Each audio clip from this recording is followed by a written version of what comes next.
राम राम मंडळी, तर तुमचं नवीन ब्लॉगमध्ये स्वागत आहे. आज आज निघालेलो बघा डायरेक्ट गोशाळेवरती, जे की थेऊरला आहे. कारण की आज योगायोग आला, म्हणजे आपल्या राजेश भाऊमुळे योगायोग आला. बऱ्याच दिवसांपासून मी त्यांना बोलत होतो की आपल्याला गोशाळेवरती जायचंय.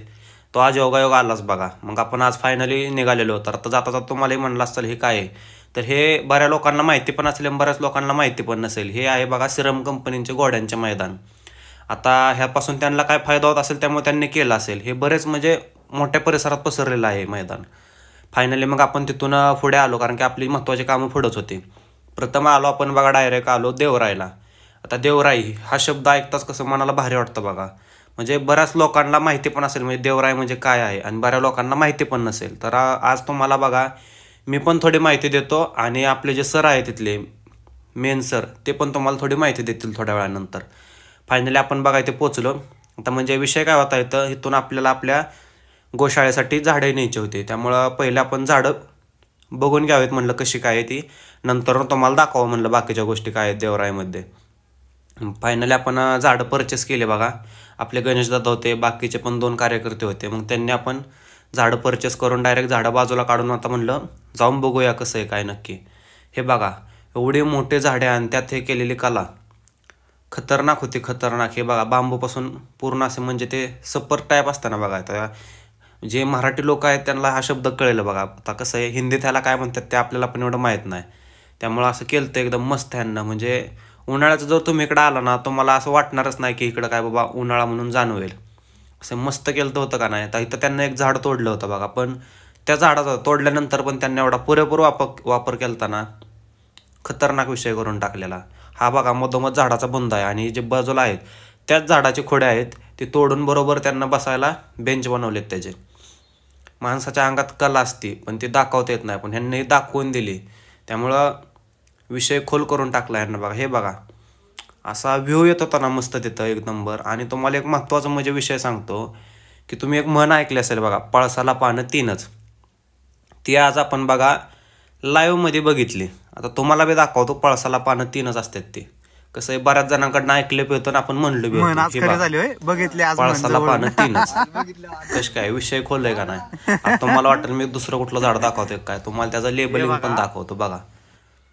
विषय खोल करून टाकलाय हो ह्यांना. म्हणजे 100+ जाते तिथे झाडाच्या, 100+ कित्येच. आणि इथे जे वेगवेगळे पक्षी आहेत ते पण इथे येऊन जातात. म्हणजे बऱ्याच पक्ष्यांची जाती पण, कारण की इथे झाडं पण एवढे ठेवलेत त्यांना की कसं प्रत्येक पक्षाचे वेगवेगळे खायची आवड असते. त्यामुळे ते प्रत्येक पक्षी त्याच्या आवडीनुसार तो ये जा करत असतो. हे आपले गणेशदादा बघा.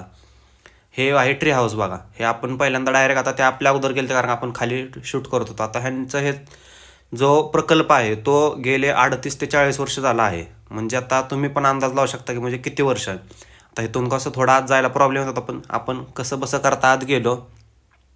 फायनल बघा ट्री हाऊस. विषय म्हणजे म्हणतात ना, माणसाला नाद असतो, नाद तो पूर्ण करतो माणूस. तो म्हणजे एखाद्याची आवड असते ही ती. तर एखाद्याच्या म्हणण्यापेक्षा माझीच अशी आवड आहे की एक ट्री हाऊस स्वतःचं तरी असावं. पण आज साक्षात बघितलं की कसं असतं. असला भारी व्यू होता ना इथून, मस्त एकदम विषय खोल करून टाकलेला सरांना आपल्या. आता सर कोण आहेत काय आहेत ते तुम्हाला मी संपूर्ण नंतर सांगतोच नक्की कोण आहेत काय आहेत. हे कला जे आहे त्या कलेचे शिल्पकार त्यांची तुम्हाला मी गाठ घालूनच देतो. व ते पण आपल्याला जरा माहिती सांगणारच आहेत. त्या अगोदर तुम्हाला जरा बाकीचं दाखवून घ्यावं म्हणलं पहिलं. हा बघा ट्री हाऊसचा जो खालचा व्ह्यू आहे तो आहे पूर्ण असं बसण्यासाठी नियोजन. म्हणजे तुम्ही इथं येऊन तुम्ही जे म्हणजे समर कॅम्प असतात ते पण तुम्ही इथे येऊन करू शकता. म्हणजे हुरडा पार्टी असेल तर बऱ्याच लोकांना माहिती असेल आता शहरातल्यांना, ते तुम्ही इथे येऊन करू शकता. फायनली मग आता आपण म्हणलं आता सगळं बघून तर झालंय बऱ्यापैकी, राहिलेलंच बघायचं आपलं. पण आता म्हणलं ठीक आहे आपण निघावं, कारण आपल्याला गोशाळेवरती पण जायचं आहे. हा बघा फार्म हाऊस टाईप बंगला असला मस्त होता ना, पूर्णपणे दगडात बांधलेला होता बघा. एकदम मस्त व्यू दिसत होता. पूर्ण अशी बाजूनं झाडे, मधोमध घर. ह्या बघा प्रत्येक ह्यांना स्वतः हाताने तयार केलेले बियाणे आहेत झाडांचे प्रत्येक. आणि हे बघा आपले सर, तुम्हाला म्हणलेलो मग अशी मी. आता ते सर तुम्हाला पण काहीतरी माहिती देतील, तुम्ही पण जरा नीट ऐका बघा, कारण की एवढी भारी माहिती दिली ना सरांना की बस. अजून 5-50 पक्षी अजून ऍड होतील, म्हणजे स्पीसीज त्याचे नंबर जास्त असतात. मग ब्रीडसाठी वगैरे का ट्रॅव्हलिंग मध्येच ते माहित नाही, येतात इथे व्हिजिट करतात देवरायला. हा का, देवरायला व्हिजिट करतात. स्पेशली कारण की या भागामध्ये एवढं गजबजून कुठंच नाहीये. कळलं? ते सरांनी सगळं डेव्हलप केलेले आहे. त्यांचं ठरलेली झाडं असतात ना, ठरलेली फळं असतात, हा, ठरलेली बरोबर. फुलं असतात. ते मायग्रेशन मग ते फूड साठी येतात मध्ये. फूडसाठी येतात. आणि एकदा त्यांना माहीत झाले की दरवर्षी ते इथे येतात. हो म्हणून म्हटलं की ऍक्च्युली सीझन मध्ये 3 सीझनला पक्षी आपण मोजतो ना. हा ते त्या एका आता दिवसात थंडीमध्ये पण भरपूर हा, येतील येतात. आता. हो मायग्रेशनच्या थंडीमध्ये जास्त येतात. तर किती प्रकारचे झाडं आपल्याकडे 100+ झाड आहेत ना. ती यादी पाहिली का तुम्ही? 100पेक्षा जास्त प्रकारची झाडं आहेत. अच्छा. म्हणजे मूळ देवरामधली झाडं, हा. मूळ देवराचा अभ्यास करून त्यातली कुठली झाडं ती ओळखली, त्याची रोपं तयार केली, मग प्लांटेशन प्लॅन बघायला देवराई. आता हे सगळे बी वगैरे इथे ठेवलेले हे सगळं कलेक्शन आहे. आता भविष्यामध्ये एक देवराई केली की आपल्याला लक्षावधी बी मिळाल ना. हो बरोबर. प्रत्येक गावामध्ये खत आहे, माती, पाणी आहे, दुधाच्या रिकाम्या पिशव्या आहेत, त्यात माती भरायची, बी लावायची, रोपं तयार करायची. आमच्याकडे यायचं नाही. हा. म्हणजे तुम्ही लोकांना आता अमरावतीवर नाही, नागपूरला पण त्यांना ट्रान्सपोर्ट परवडत नाही ना. आणि इथून 1000-2000 भविष्यातला विचार पण आताच ते हा. लोक कुठून कुठून येतात सर कुठून आता 5 केन्यावरनं पण लोक आली आपल्याकडं? हो, मेक्सिकोवरनं लोक येतात. बापरे. हे सगळं बघायला, आउट ऑफ कंट्री. आणि आता समजा ही देवराईचं ही ब्रांच आहे बरोबर, ह्याच्यानंतर दुसरी ब्रांच कुठं जवळ? 450 ब्रँड झालेत की. हा, मग तेच असे आता- मॉडेल. आता मग महाराष्ट्रात अनेक ठिकाण झालेत का. आता पुण्यामध्ये 4 ठिकाणी आहेत, नंतर मग साताऱ्यात आहे, कोल्हापूर आहे, हा. सांगली आहे. म्हणजे महाराष्ट्राच्या जो कोपऱ्यात पोहोचलं. 450+ देवरामध्ये महाराष्ट्राच्या बाहेर. हा ना. आणि आता परदेशात पण चाललं. हो त्या पलीकडे ते 38 वर्ष आज म्हणजे हे कामात पूर्ण झालेले कामाचे आहे की नाही. 38 वर्ष, 40 वर्ष आहे. हे असे उपक्रम आहेत म्हणून तर आपला सगळा पर्यावरणाचा नाही. समतोल तुमचे Balancing. परवानगी एक छोटासा उपक्रम आम्ही राबवते. पक्ष्यांचे घरटे आमच्याकडे भरपूर आम्ही तयार चालेल केलेले. ना, लावू शकतो. झाडांवर आता आपण एकाने ते दिले की हे काय असे भरपूर आहेत आमच्याकडे. देऊ पण ते प्रॉपर नेस्ट येतो म्हणजे हो. त्याच्यामध्ये पक्षी ब्रीड करू शकतो असे नेस्ट आहेत. तुम्ही लावू शकता की. इथे कसं व्हॅल्यू ॲडिशन आहे सगळी. हो बरोबर. तुम्हाला वाटलं हे करायचं, त्याला वाटलं, म्हणजे इथे कुठला व्यवहार नाही. अच्छा. हा. म्हणजे तुम्ही मला झाडं घ्या, पैसे व्यवहार कुठला करायचा नाही. निसर्गामध्ये एक काम असं आहे ज्याच्यात व्यवहार करायचा नाही, म्हणजे फक्त निसर्गाचं. बाकी पोटा पाण्यासाठी व्यवहार करावा लागतो. बरोबर. एक काम असं करायचं की ज्यात व्यवहार नाही करायचं, सगळं मिळून करायचं. स्वार्थ नाही. हा. सर धन्यवाद बरं का. आम्हाला तुम्ही सगळ्यांना मार्गदर्शन करत राहा. आम्ही पण इथं पलीकडे गोशाळेचा उपक्रम राबवतो. चांगलं आहे. त्याच्यामध्ये आम्हाला जेव्हा गरज पडेल आम्ही तुमच्याकडे धावत पडत तुम्हाला त्रास द्यायला येणार आहे. त्रास द्या ना, तुम्ही आम्हाला मदत करायला द्या. नक्कीच मदत लागलीच काहीच. आम्ही रोपं तयार करणार, कोण वाहून नेणार, कोणी खड्डे खाणार, कोण लावणार, कोण पाणी टाकणार, सगळ्यांचं मिळून काम येणार. हो ना, हो ना. आणि झाडी राष्ट्रीय संपत्ती आहे. हो बरोबर. ते तुमच्या शेतात आहे का माझ्या शेतात गहू आहे. हा. एका नाही झाडाची किंमत 1 निसर्गाच्या कोटी 6 गोष्टीमध्ये लाख हातभार लागलाच पाहिजे ना प्रत्येकाचा. आहे. एका झाडाची किंमत 1 कोटी 6 लाख आहे. कसं? एक झाड 50 वर्ष जर जगलं तर 17 लाख रुपयाचं ऑक्सिजन देतं. अरे बापरे. 34 लाख रुपयाची माती वाहून जायचं थांबतं. आणि 34 लाख हवी ते प्रदूषण कमी करतं. बरोबर.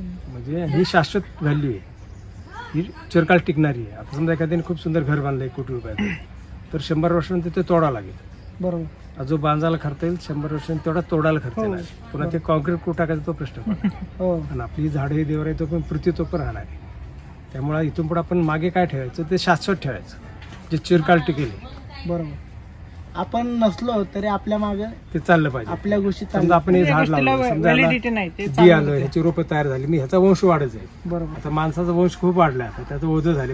वजन झाले ते ओझं कमी करायचं आणि झाडाचा वंश वाढ.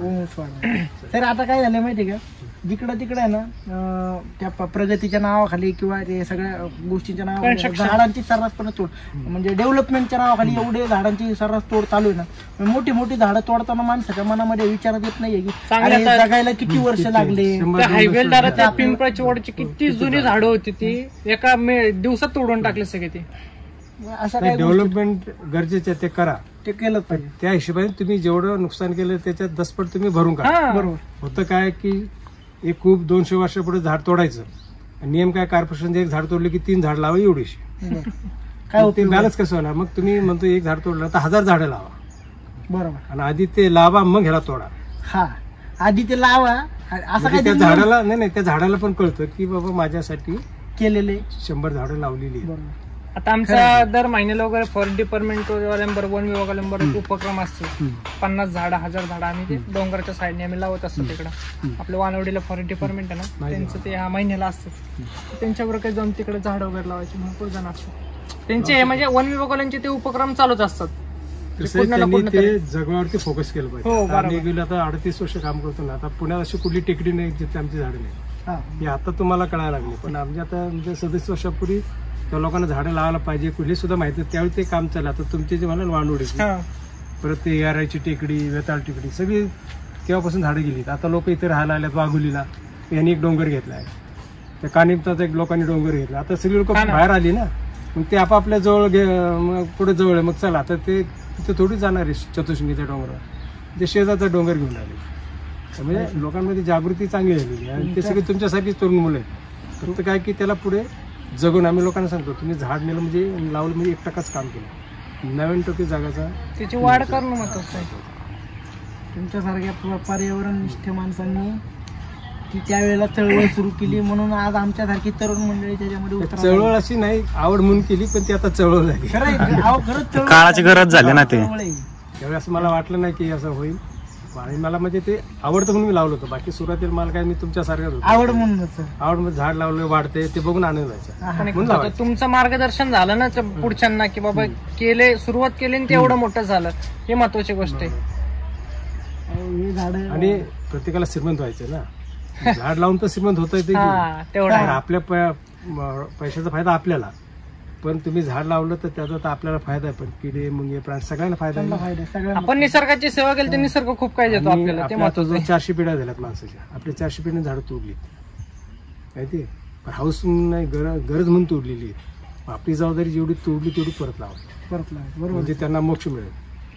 म्हणून देवरायचं मॉडेल आहे की एक देव असतो जंगलामध्ये आणि त्याच्या अवतीभोवती कोणी झाडं तोडत नाही. कारण कोणी तोडलं तर त्याच्यावर संकट येईल, गावावर संकट येईल. भीतीपुढे कोणीच तोडली नाही का, ते तिथं देव होता म्हणून. हो.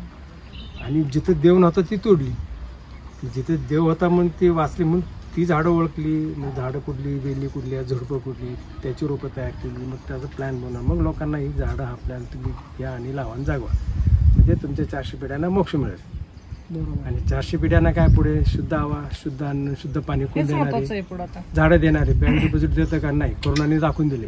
बँकेत खूप पैसे होते पण ऑक्सिजन मिळत नव्हतं. बरोबर, इतकं साधं सोपं आहे. आणि ह्याला फक्त काय घाम गाळायचा, पैसे पण लागत नाही, स्वतःची जमीन पण लागत नाही, कुठे लावा पण ती जागा. त्याच्यात एक आनंद आहे ना वेगळा, हो. ते आपण लावलेलं झाड नंतर हो, ते बघतोय मोठं आपण होणं डोळ्याने. बघणं, ह्याच्यात तो वेगळा आनंद आहे. आहे. ते महत्वाचं आहे. आणि ते झाड कसं निस्वार्थी सेवा देतं. हो. एक हार्मन हेसे नावाचा एक गृहस्थ होता, त्याला नोबेल प्राइज मिळालं. तो 1946 साली, मी जर इथून पुढे 50 वर्षापूर्वी काय म्हणाला की झाड इतकं सुंदर जगात काहीच नाही. एक झाड आहे त्याच्या इतकं सुंदर जगात काहीच नाही, त्यावेळी म्हटलेलं आहे. आणि वस्तुस्थिती असतीच आहे ना, काय ह्याला झाडं आयुष्य ते मी द्यायचंच काम करते. काय कुणी घेतलं का झाडाने आज मला ते द्यायचंच काम करते. ते संत तुकाराम म्हणतात वृक्षवल्या मासोयर, म्हणजे आपल्याकडे सांगणारे खूप लोक आहेत, समजून घेतलं पण पाहिजे ते समजून घेतले नाही. बरोबर. ती वेळ आलेली, त्यामुळे तुम्ही आता चांगल्या ठिकाणी काम सुरुवात केलेलं, तुम्हाला शुभेच्छा. आणि असंच काम करत आहे. लोकांपर्यंत या गोष्टी पोहोचवायचं हा, काम बस बस. चालूच आहे आमचं. आम्ही छोटे छोटे उपक्रम सुरू केलेत, लोकांना बोलवतो, त्यांच्या हस्ते आम्ही ती झाडं लावतो. बरोबर, आम्ही स्वतः नाही लावतो, नाही का, मुद्दाम त्यांना बोलवतो. नाही, तेच करायचं. आता आम्ही जे म्हणतो, आम्ही आता बरोबर 3.5 मिलियन सॅपलिंग डोनेट केले, 35 लाख. बापरे. मी एकट्याने थोडी लावली, लोकांना लावली. हा. मी काय केलं, मी फक्त रोपं तयार केली, लोक इथं आली, घेऊन गेलेत, लावलेत, पाणी घालतात. आता बरोबर. ती मोठी जंगल झाली जातात. बरोबर सर. हे बघा, त्यामुळे सगळ्यांच्या सहभागाशिवाय काम नाही आहे. त्यांना तर पुढे हा एक वाटतं ना की उपक्रम. अरे बाबा हे झाड हा. मी लावलेलं हो, आहे, मग. सांगते ना पुढचं. आनंद सगळ्याला घ्यायला पाहिजे. हो. आपला व आपल्या या चिंतामणी गोशाळेचा मूळ उद्देश आहे गायीचे संरक्षण, संवर्धन आणि संगोपन. यासाठी आपल्याला जे जे करायची गरज पडेल ते सगळं आपण करणार आहोत. उपक्रमाचं नाव आहे गोशाळा ते जेवण राहील. त्याच उपक्रमाच्या अंतर्गत आज बाळासाहेब दादा हरपळे यांचा आज वाढदिवस आहे. त्यांच्या वाढदिवसाच्या निमित्त आम्ही आज या तर कुणाला कोणातरी जोडत जायचं.